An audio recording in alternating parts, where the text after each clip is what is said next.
প্রায় 2 যুগ পর শনিবার জাতীয় সমাবেশ করতে যাচ্ছে জামাত ইসলামী। বৃহৎ এই জমায়েত ঘিরে ঐতিহাসিক সোহরাওয়ার্দী উদ্যানে চলছে শেষ মুহূর্তের প্রস্তুতি।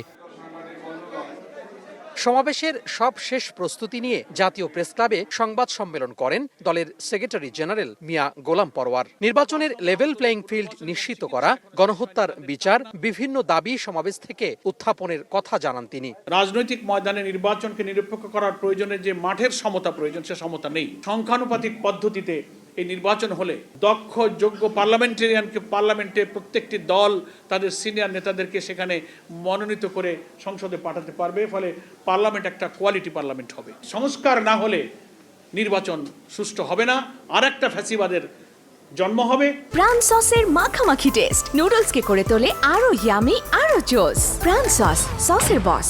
সংবাদ সম্মেলনে উঠে আসে গোপালগঞ্জে এনসিপির কর্মসূচিতে নিষিদ্ধ ছাত্রলীগের হামলার বিষয়টি।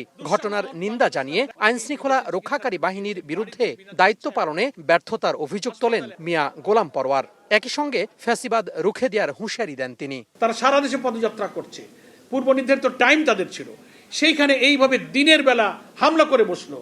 ভিডিওতে আপনারা দেশবাসী দেখেছেন যে পুলিশ প্রশাসন বা যারা সেখানে উপস্থিত ছিলেন ল অ্যান্ড অর্ডার সিচুয়েশনকে দেখার জন্য, তারা কিন্তু কাঙ্ক্ষিত মানে যথার্থ ভূমিকা কিন্তু পালন করতে পারেনি। জাতীয় সমাবেশে আইনশৃঙ্খলা সহ বিভিন্ন বিষয় গুরুত্বের সাথে বিবেচনা করা হচ্ছে বলেও জানান জামাতের সেক্রেটারি জেনারেল। গোপালগঞ্জের সেই সব জায়গাগুলোতে। তোহা খান তামিম, সময় সংবাদ, ঢাকা।